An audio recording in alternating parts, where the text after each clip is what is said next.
Tonight, Morocco's urgent race to find earthquake survivors. Our team is on the ground. It appears as though the entire side of this mountain was shaken loose. Chris Brown hears stories of life-altering loss. Masking in the workplace. Can Canadian workers do it anytime they want? They told me they couldn't help me because it was up to my employer to decide.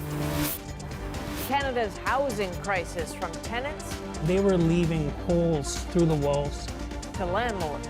Stay out of this mess. This is not worth it. Real people caught in a broken system. This is The National with Chief Correspondent Adrian Arsenault.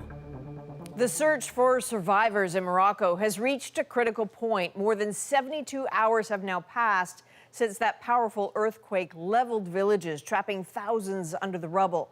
Already, more than 2,800 deaths have been confirmed, a number that's rising rapidly. And despite the growing urgency, getting machines to some of the hardest hit regions has proven impossible, forcing many to search by hand. Now, a lot of these rescue operations are taking place in small communities surrounding the epicenter in the Atlas Mountains, one of which is the village of Imantala, where Chris Brown spoke with residents who've lost everything and those who are still holding out hope. With time to find survivors rapidly running out, frantic family and friends use their bare hands to dig and remove bricks and crushed concrete. This used to be a mosque in the village of Imantala. The imam, C. El Mokhtar, is still buried underneath. We watched as people called his cell phone and then stopped to listen for any signs of life. There were none. His brother Abdelrahman Farah told us he thought he might have answered his phone early this morning. That intensified the rescue efforts, but now he's not hopeful. It's really hard because people can only use their hands, he said. There is no other equipment to make this go faster.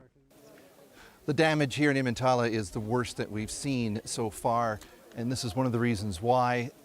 It appears as though the entire side of this mountain was shaken loose when that earthquake struck, falling on homes and crushing people who were asleep in their beds.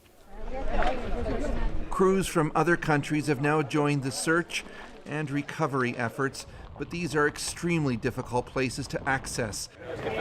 Spain, Britain, and Qatar set up a base camp with dozens of personnel just 14 kilometers away from Imantala, but it still took teams 3 hours to get there. Controversially, Morocco has not yet accepted assistance from many other countries, arguing too many nationalities might add to the confusion.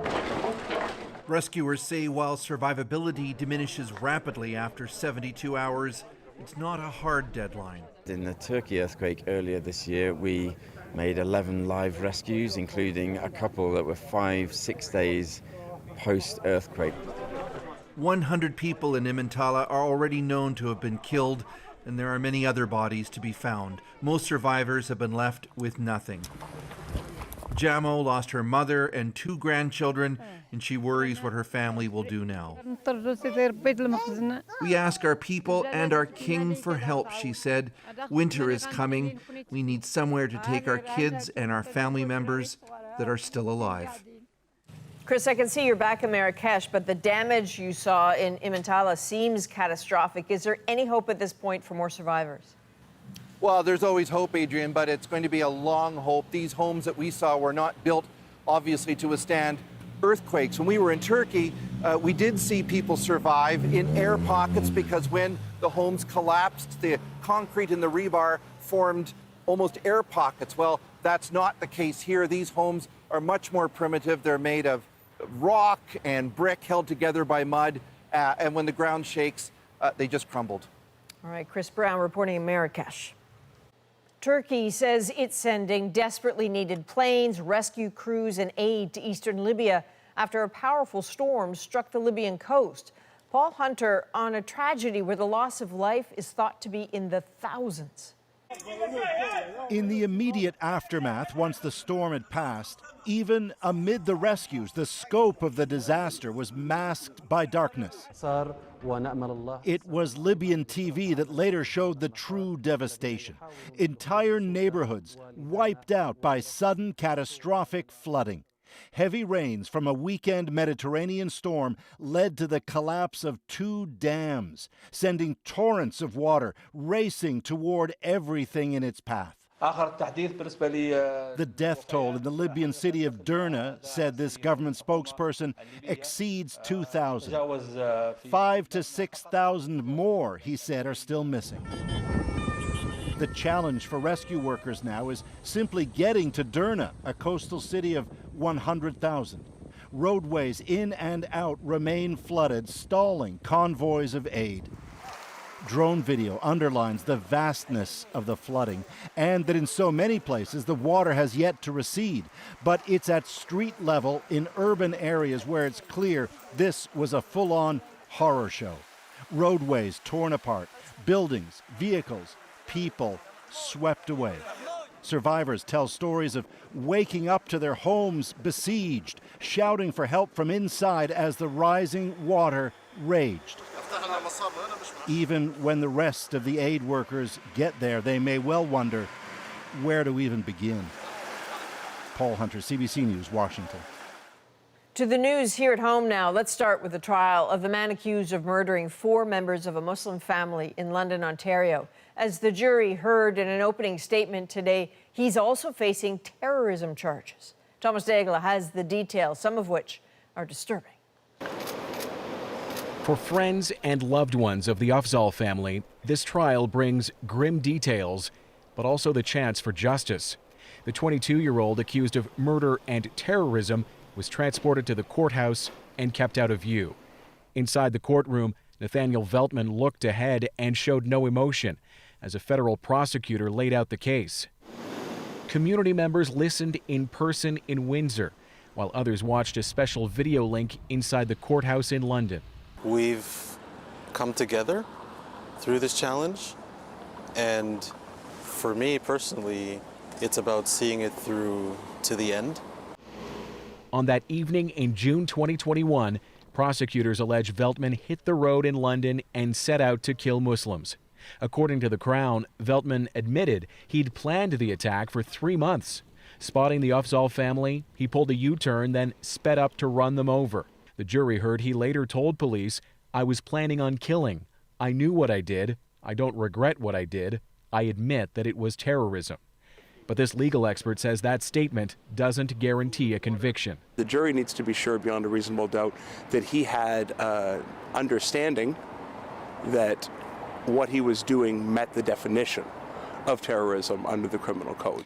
To be convicted of terrorism, prosecutors must prove the attack was carried out with a specific political, religious, or ideological purpose. On that, they allege Veltman was an avowed white nationalist. He's doing fine. He's in a good humor and he's very interested in what's going on. As for the victims, they were described in court as a peace-loving Muslim family. A relative spoke of them lovingly as the jury was shown this picture of Yumna, Medea, Talat, and Salman. Jurors were told they'll hear a recording of the accused confessing. The trial is expected to last about 8 weeks. Thomas Daigle, CBC News, Windsor, Ontario. Police in Vancouver are searching for a motive for yesterday's stabbing in Chinatown. The actions of a single person has shocked people with this apparent random act of violence. It happened right there during the Light Up Chinatown festival. 3 people were seriously injured. A 64-year-old suspect was arrested nearby. Police say he was on a day pass from a psychiatric facility. Health officials now confirm more than 230 infections linked to an E. coli outbreak at multiple Calgary daycares, and 26 people are currently in hospital. As they're being treated, all of the daycares have been cleared to reopen. 4 are no longer linked to the outbreak. The rest will require negative test results from each child before they're allowed to return. A woman who says she was sexually assaulted while in the military found hope when her case was moved to a civilian court. But then when her case languished, that hope was dashed. In a CBC News exclusive, Ashley Burke has her story and how it may point to a wider problem. You're just like, that did not just happen. Retired Corporal Ariana Nolette can't believe her sexual assault case isn't going to trial. To see how this case was handled and mishandled, mismanaged, to the point that I didn't even get a day in court, is beyond disappointing. She reported being sexually assaulted by another military member in 2020. Her case was among the first to be transferred from military to civilian police after a recommendation in 2021 to the government by retired Supreme Court Justice Louise Arbour amid an erosion of trust over the military's handling of these cases. It was welcome news to Nolette at the time. It was a rejoicing day for a lot of military women. I think it was a sense of relief. But Nolette said that relief faded after her Crown attorney was replaced twice. I think the handling from one Crown attorney to another allowed my case to slip through the cracks. A court transcript last month shows the judge stayed the sexual assault charge. The case could not proceed on the grounds there's been a violation of the accused's right to trial within a reasonable time. The accused had pled not guilty. I didn't get the justice that I deserve. I think I have completely lost all inherent trust in the judicial system in Canada. She's now concerned for dozens of victims that their cases transferred to the civilian system could face the same fate. We got a problem, and it needs to be fixed. It needs to be fixed now. This military law expert says the government hasn't yet changed the law to take handling sexual offenses completely out of the military's jurisdiction, which he says could speed up getting cases to trial. Should have been done months ago. And the longer we wait, the longer we are vulnerable in having more incidents of this type. In a statement, a spokesperson for the defense minister said work is underway on Arbour's recommendation to change the law and move sexual offenses out of the military's jurisdiction. As for Nolette, she wants her day in court. Ashley Burke, CBC News, Ottawa. According to the Canadian Armed Forces, from December of 2021 to August of this year, of the 252 active sexual offense cases it received, about half were referred to civilian police. Of those, police investigated 87. Now, the Prime Minister's plane is still grounded in New Delhi. Since Sunday local time, the entire Canadian delegation to the G20 has been waiting for a spare part to arrive. As Rafi Boudjikanian shows us, the plane is a bit of a relic. Just how old is the Canadian government plane that's stuck in India? 30 years ago, it shuttled military personnel. When Prime Minister Brian Mulroney wanted to upgrade it for official travel, he got an earful from the opposition. The government is spending a lot of money to convert a National Defense Airbus into a flying Taj Mahal. This is not the plane's first problem. In 2016, a flap issue forced Justin Trudeau to return to Ottawa half an hour into a flight. 3 years later, the Airbus was damaged after rolling into a hangar wall. There's a reason that commercial airlines generally don't operate planes this long. It's because they're more likely to break. David Perry says fewer than 40 of this Airbus model are still flying, making replacement parts harder to come by. A government source tells CBC News a technician is on the way to New Delhi with a spare part, but won't get there until Tuesday afternoon. My guess is the logistical planning team around the Prime Minister's office are going to pay a little bit more attention to what airplane they're taking from now on. There are 2 planes on standby in case the fix doesn't work. Meanwhile, a new plane the government has purchased is parked at the Ottawa airport. Crews are still training and it won't take off until sometime this fall. Rafi Boudjikanian, CBC News, Ottawa. Thousands of protesters flooded into the streets of Jerusalem in another bid to stop the government's ongoing judicial reforms. We want to protect democracy. We hope to succeed because this is our last chance. The crowds dominated the streets outside Israel's Supreme Court. Justices are set to hear a historic case against reforms which curb the same court's power to block certain government actions and appointments. Well, tonight, North Korea's leader is making a rare trip outside his country. Kim Jong Un is on board a train heading to meet Vladimir Putin in Russia. Briar Stewart now on a meeting that's got the world's attention. This was the last time Russia's president met with the leader of North Korea in 2019.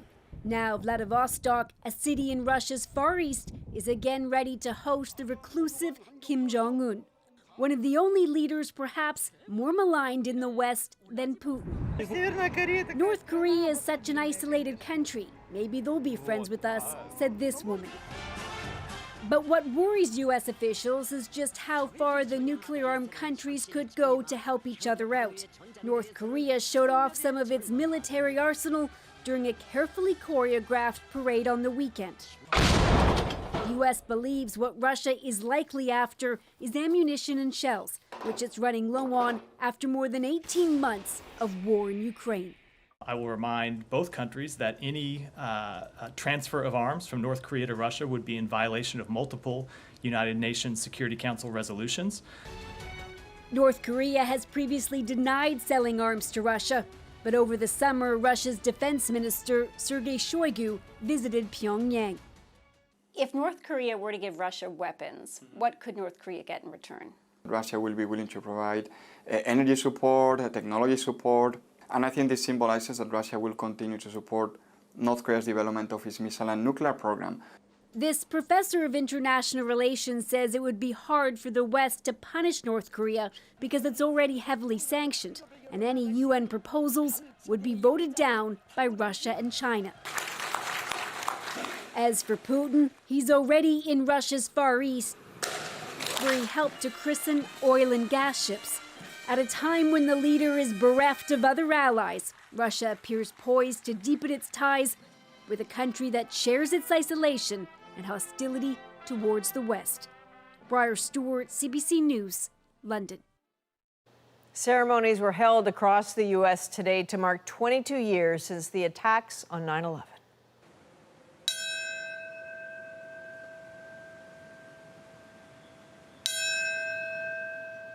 In New York, a moment of silence was held at Ground Zero, where two hijacked planes crashed into the World Trade Center's Twin Towers.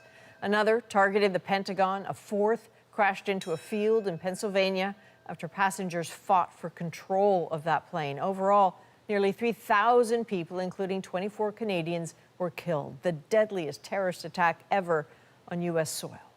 A Montreal woman says she left her job after her employer told her she couldn't wear a mask.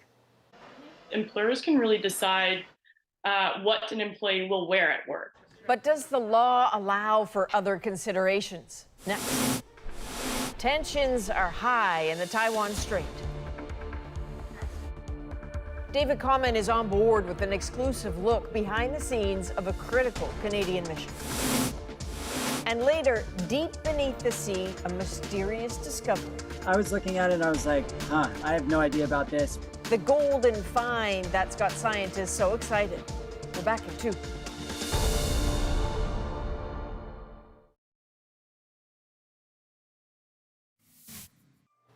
With COVID cases rising yet again, some hospitals in Ontario are reintroducing mask mandates. 2 in Ottawa and 2 more in Kingston now require masks in many areas.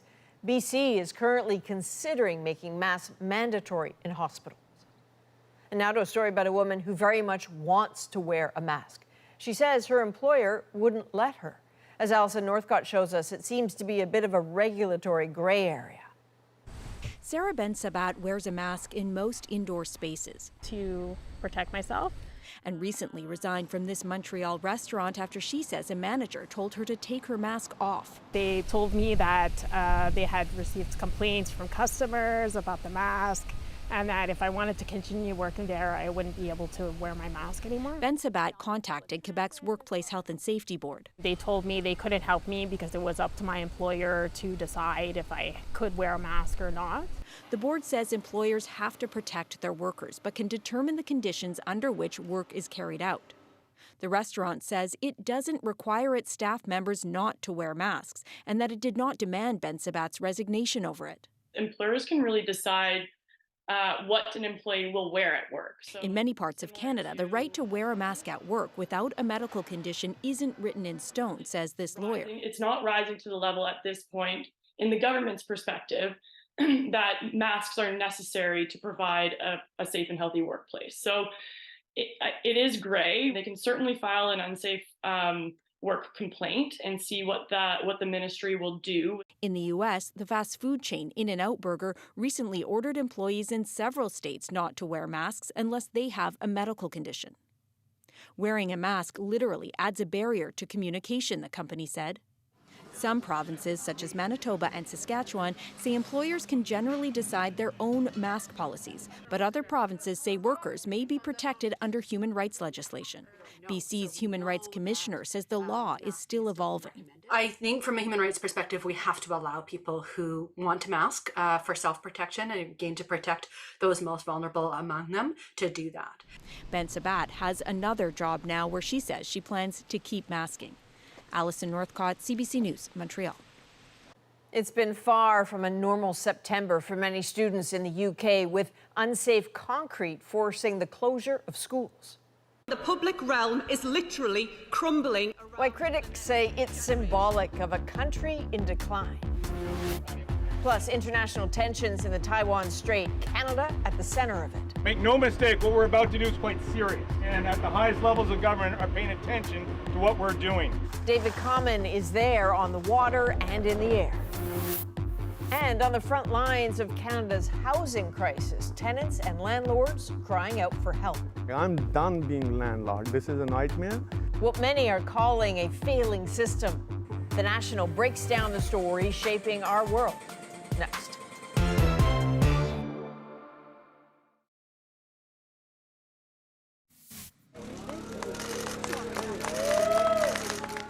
This is the moment American Mark Dickey was freed from a Turkish cave. The researcher was trapped for more than a week after he became sick more than 1,000 meters below the cave's entrance. Turns out the 40-year-old was suffering from gastrointestinal bleeding. It took an international team of rescuers several days to get him out.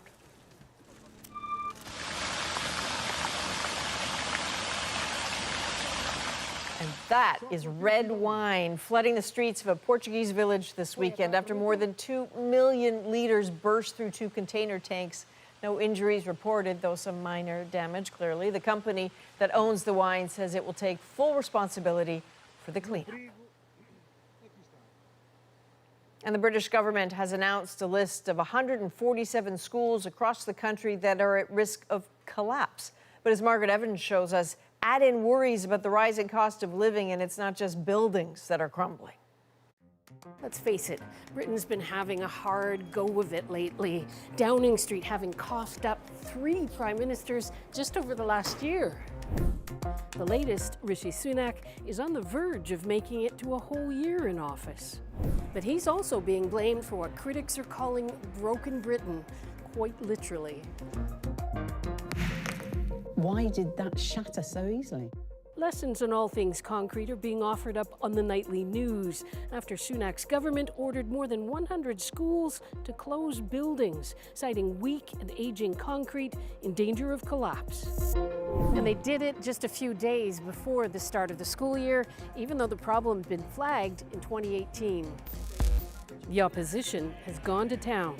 Children cowering under steel props to stop the ceiling falling in on their heads. The public realm is literally crumbling around the next generation. Less than 1% of schools are affected, but other public buildings like theaters and hospitals could be at risk too, making it the metaphor of the moment for a Great Britain not feeling quite so great. Just ask daily commuters who say they can't tell the difference between a normal train service and one that's striking. And it's been a year of strikes. Train drivers, teachers, lawyers, doctors and nurses all asking for real wage increases in the midst of a cost of living crisis.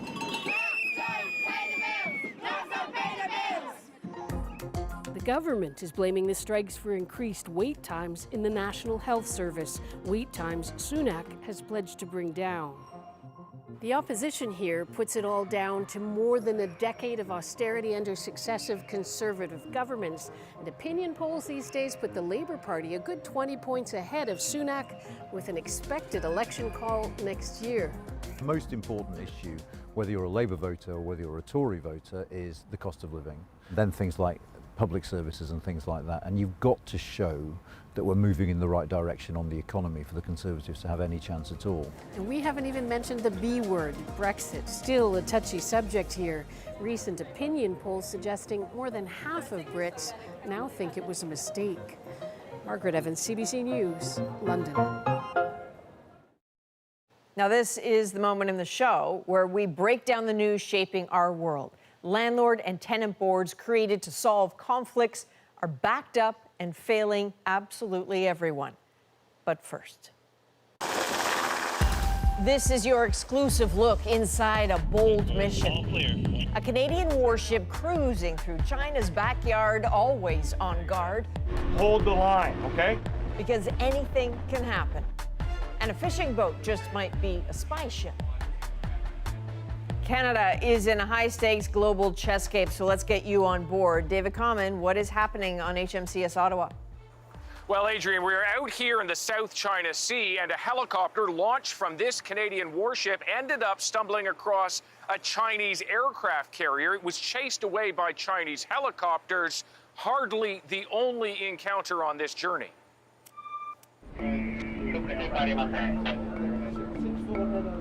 60 meter, perfect, good. Make no mistake, what we're about to do is quite serious, and at the highest levels of government are paying attention to what we're doing. This is the inside story of how a heavily armed Canadian warship is sending a provocative message in an area many now avoid. That we'll be transiting Taiwan Strait. There's nothing more challenging than not knowing when a fight may break up, but to just hold the line, okay? HMCS Ottawa is set to pass through the Taiwan Strait between mainland China and Taiwan. The Chinese claim it as their own. Other nations consider the passage international waters. Either way, it is the route China's Navy, now the world's largest, would use were it to invade Taiwan. The Canadians don't expect a confrontation, but they must be ready in case there is one. We're the only journalists invited on board for this journey. All clear. 101. And it isn't just on the water. The ship's helicopter, call sign Grey Wolf, equipped with flares to confuse any missiles fired its way. While on patrol, the ship can actually use its helicopter to see great distances, looking for other vessels on the water and those beneath it as well. In the back, Captain Theodore Yam, the tactical coordinator. We can't show you the secretive screens he's using. The aircraft has all sorts of different sensors, such as radar and sonar, to help the ship have a clearer picture of what's around it. Grey Wolf is here to help the ship identify and avoid trouble. One early encounter is on the horizon. This Chinese vessel capable of scooping electronic data from other ships.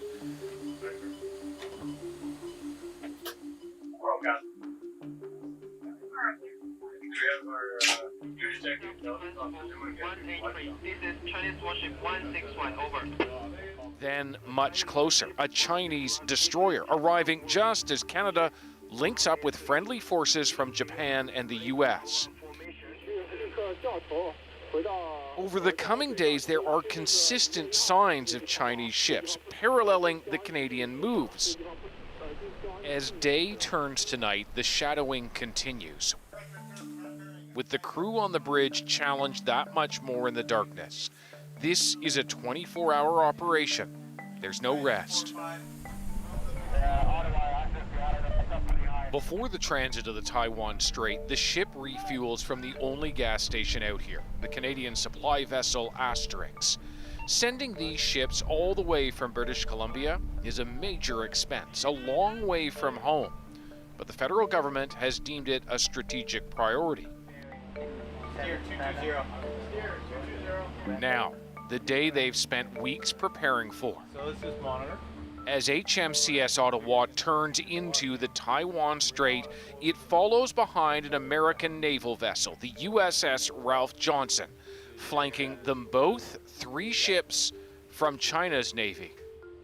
Now, if you look at it from China's perspective, their shores are less than 40 kilometers away. And so when foreign warships of an adversary perhaps go through the waters in your backyard, of course, you will send others to watch. China has characterized previous crossings as stirring up trouble and call out the American vessel on the radio. You have entered China's contiguous zone. What's your intention? Over. This is U.S. Warship 114. I'm a sovereign, immune United States naval vessel. What's happening out here on the water is a microcosm for deteriorating relations between China and both Canada and the U.S.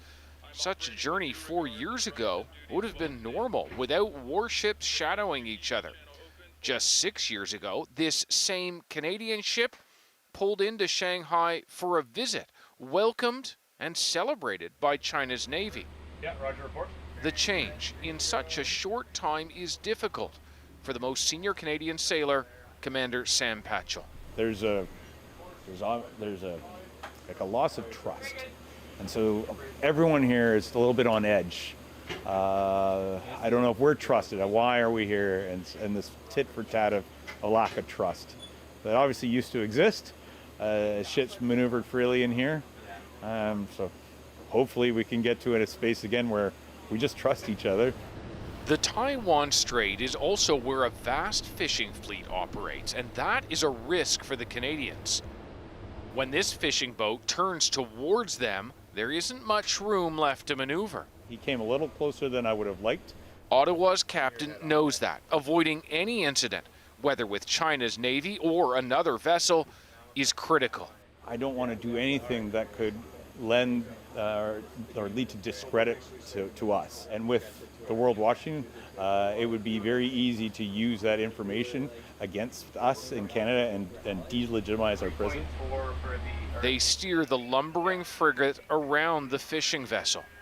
The American ship suddenly shifts too, but not out of risk of a collision, more a suspicion that this vessel may be used for surveillance, even if it appears to be a fishing boat.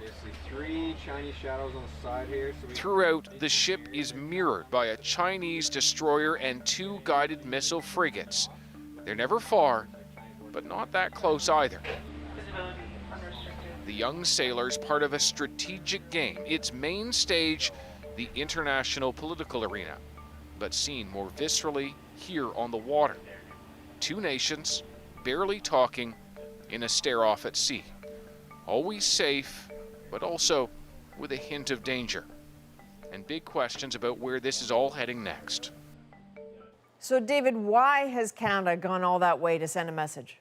Well, Adrian, important to note that it didn't have to. A political decision was made, the Navy sent to execute it, and that signal is that these high seas are intended to be open for all commerce. You think about this as the lifeblood of global commerce, and Canada signaling to China in particularly that it wants these to be free and open. But you don't want to anger China either, so it is very much a balancing act with a lot of nuance out here. All right, David, comment on the South China Sea tonight. At the center of Canada's housing crisis, landlords and tenants are facing off in what feels to some like never-ending disputes. We've been told you're looking at minimum 24 months. We look at the problems, possible solutions, and what some are calling a broken system. That's next.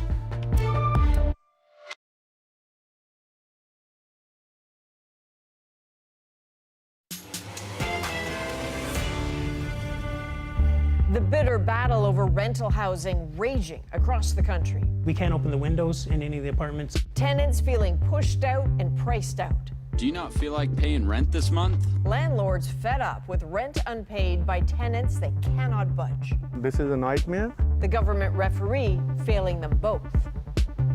So this happens across the country, but in Canada's biggest province in particular, thousands are screaming for help and say none is coming. So let's break down what's really going on. So come home, doors wide open, nobody's here. Awesome security we have.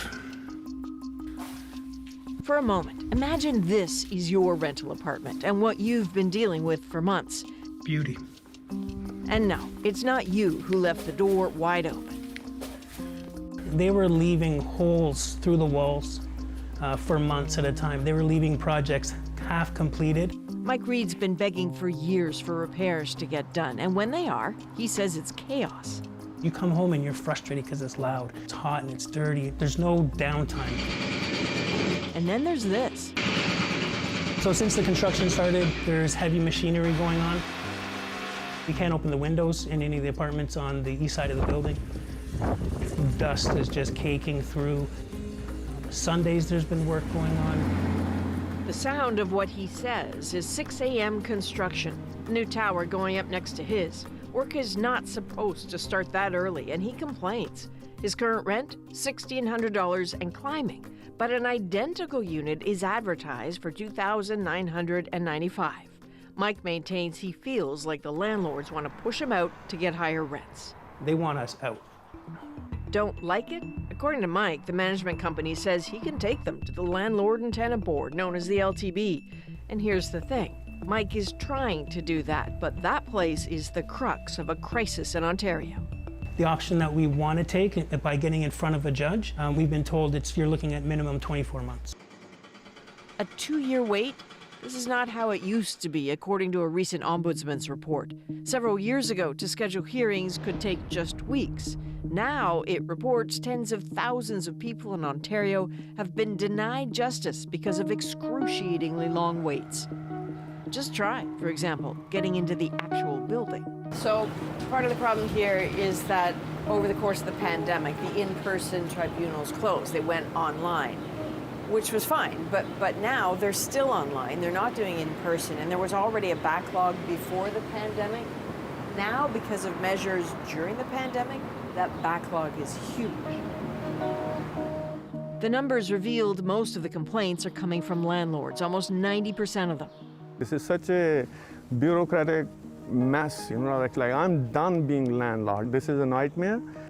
The complaints are coming from the likes of Raj Salwan, who owns an investment property, a condo. Well, this building behind me, this is where my unit is, where my tenant has not paid since 19 months. 19 months of no rent. He's out over $30,000, money he doesn't have, and then there are the bills. See how many bills I have here? This is a tax bill. I can't even open it. I am paying for her electricity, hot water, water bills, and I have plenty. I believe more than 15 or 16 here. But you just can't bring yourself to open up the tax bill? No. Why is that? I'm just going down into the hole. From line of credit, which is secured line of credit against my house, I'm dipping into that. And so are you then facing the prospect of having to sell your primary home? I can't even say those words, Hopefully not. Selling the condo is not a great option. Who would buy with a tenant who won't pay and won't leave? I check this page like 5 times a day. We first met Raj earlier this summer. He'd already been waiting a year for a hearing date at the LTB. Every time with the hope maybe something has changed. Maybe I have a hearing scheduled. Nobody cares, nobody hears. I have not heard back from anybody. Call them and you're on hold for 40 minutes and then afterwards the guy will come on the phone and will tell you, nothing I can help you with. Maybe you think these are rare or extreme cases, but consider the backlog at the LTB is now 38,000 files. Do you not feel like paying rent this month? Then don't. A system so broken, it's openly mocked and sometimes manipulated. Check out TikTok. In Toronto, you can't be evicted for not paying your rent. Your landlord actually has to go to court and wait at least 6 months of you not paying before they can do shit. Then there are landlords also taking to social media, also fed up with the LTB. Tenant just left, hasn't paid rent, and then he leaves the house in this condition. Someone has to do something about this. It's unbelievable. Do something about it? One rough day at a time, some are trying. In the last 2 to 3 years, it's been an absolute nightmare for anybody who's had to use the system. There's that word again, nightmare. Elaine Page is a paralegal, used to take all sorts of cases, now spends 95% of her time on landlord-tenant files. I have files where it's over $100,000 in arrears, all due to the delays. So if it was running efficiently, it would be great. What is going on that everybody seems to point a finger at this entity? You know, it's supposed to be user-friendly. You're not supposed to need representation. That's probably the furthest thing from the truth. If you make a single error, like a date or a misspelling of a name on a notice, then your application's thrown out. Which is precisely what happened to Raj Salwan. After waiting for more than a year for a hearing date, he finally got one in August, only to realize at the last minute that there was a mistake in his application. So he's back at square one. Because of a silly mistake, now you have to go back in line. I can't describe the mental agony the family has been through. Again, his experience is echoed in that ombudsman's report, which describes an LTB with not enough adjudicators, antiquated technology, and an overly complicated system. To what extent do all these problems at the Landlord-tenant board make the housing crisis that much worse? The problems at the Landlord-tenant board make the problem profoundly worse. My clients that are not just selling their properties, if they're keeping them, they're moving into short-term rentals because they can't deal with what's going on. And would you ever tell anyone you know or love to be a landlord? Never. Never. Rough realities call for extreme reactions. Come, we're good. So they're building another building here. There's 5 going up across the street here. I don't see any of it being affordable housing. Mike Reed did something in August he once vowed never to do. He reneged on his rent just once, just an experiment, to see if it could force a hearing. He hasn't heard a word. It really feels like the system that was there for tenants and landlords has just disintegrated. It's fallen apart. There's nowhere to go to and get real answers. And Raj Salwan, from the best of intentions to the worst of realities, he has no answers, only soaring debts. If he had faith in the system once, he surely doesn't anymore. I want other people to learn from this. You know, like this is what is happening in Ontario. Stay out of this mess. This is not worth it at all. We reached out to the Landlord-tenant board. It said that for some files, the wait times have decreased by a month or two, and they expect further improvements once new staff and new adjudicators are hired. So help may be coming, but it's just not on deck yet. So as we work on stories about problems and solutions, we want to hear from you about your concerns, your questions on navigating housing in this country. This is everyone's worry. You can reach us at thenational@cbc.ca.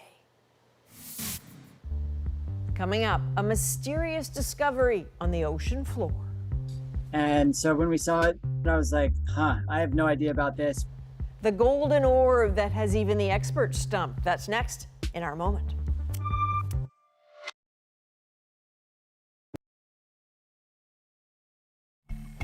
Okay, so what is this? It was discovered by researchers in the Gulf of Alaska over 3,000 meters below the surface.